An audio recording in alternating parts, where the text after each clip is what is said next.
Not a new old saying, just an observation. I think I finally figured out the difference between cats and dogs.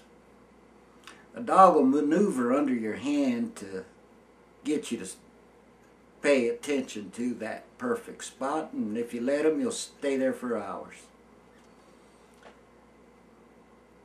Once a cat grows bigger than the palm of your hand, with your other hand completely covering it, he's never satisfied and will, regardless of how good your petting feels, will insist there must be someplace else on his body that it will feel better. More often than not, after posting my latest video, I head for bed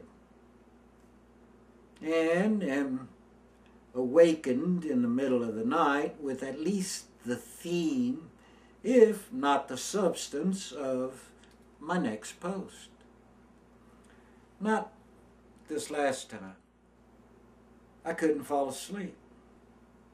While my video is uploading is usually when I spend time watching those to whom I subscribe. By the time I quit, I was unsettled by a feeling of dissension in the crowd. Different subsets of my subscribers were involved in petty squabbles with each other. Now, I'm all for confrontation of ideas and the back and forth discussions that seek to strip the BS from those little golden nuggets of true facts that you can use to gain a better understanding of the evil that wants us occupied in those petty squabbles that degenerate into name-calling and taunts that are reminiscent of the crap I heard in third-grade pissing contests.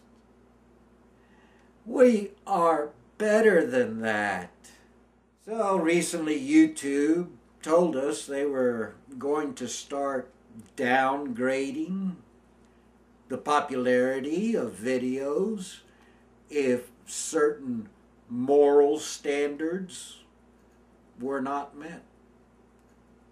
I feel it's safe to say they've been doing a lot of downgrading when the subject matter makes them uncomfortable.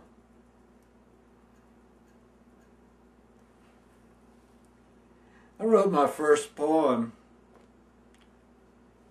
because I was uncomfortable.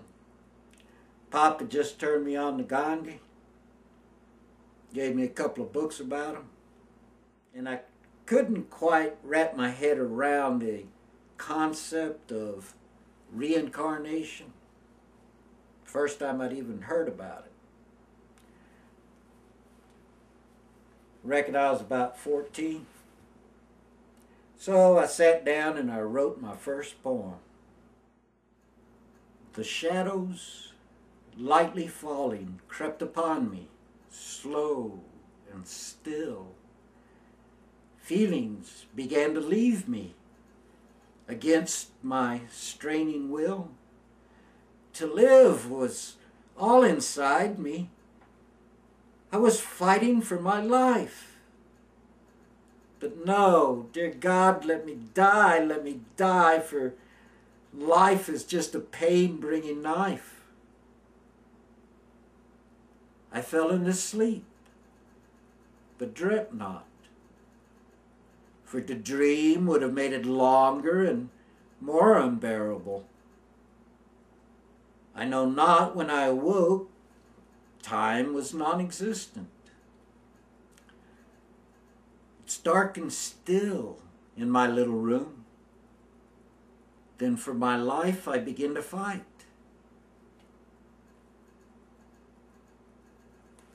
And then letting go. I see a spark burning bright. and I squirm and turn, and my room grows tight. The spark grows in intensity. It becomes a blinding light. I inhale the cold breath, and I cry. I remember vividly the first time I used a profane word in public. School had started like 3 days earlier, but having to hitchhike back from Mexico took longer than I had planned. I walked into my third period, 10th grade English class, and without breaking stride, spotted a new student. The second prettiest girl in my school that year. Hey, your sister was 2 years closer to being a woman. Dear, sweet Debbie. And I think I fell in love as much with her last name as everything else. Muse. And as I sat down beside her, I started a conversation. The teacher stepped in and said, "Everybody sit. As I call roll, starting with the front right corner chair, you will be sitting in alphabetical order." And a phrase slipped through my lips. What the fuck? Reckon it must have been louder than I remember, because dead silence ensued. All the students, most of whom I'd known since grade school, had never heard me curse. And the teacher said, "Kenneth, we do not use that type of language in English class," and told me to go to the principal's office. Principal Oak had been my principal for the 3 years of junior high and for a couple of years in one of my grade schools. As I left the classroom, "It's Kenny," I said as I passed her. Ken is over there by the window, and Kenneth has a really dark tan, and he's in your 5th period class. Now, I knew he was black, but she had the power, so I figured to hopefully slip in some future confusion. Now, Principal Oakes looked up from his desk and said, "Already?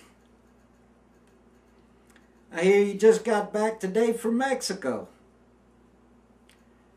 "We got back yesterday afternoon, ran out of money and had to hitch from Laredo," I told him. "So what happened in class?" he asked.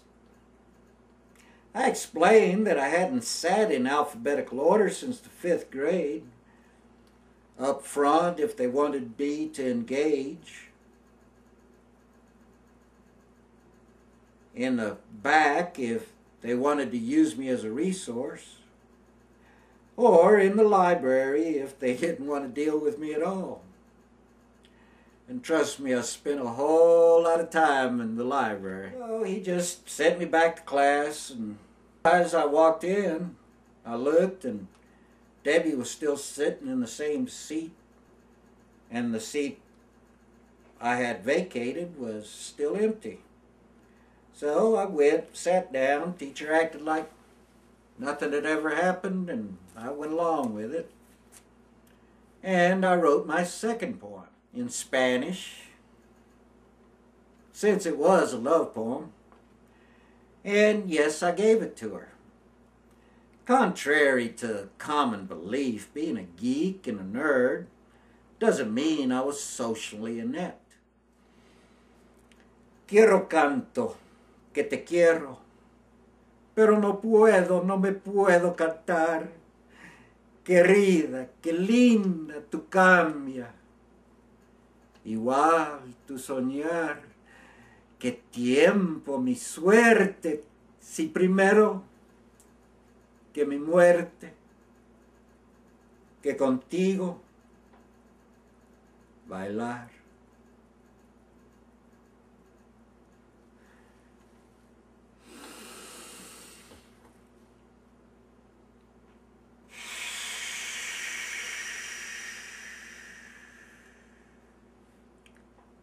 Now, into the circle file.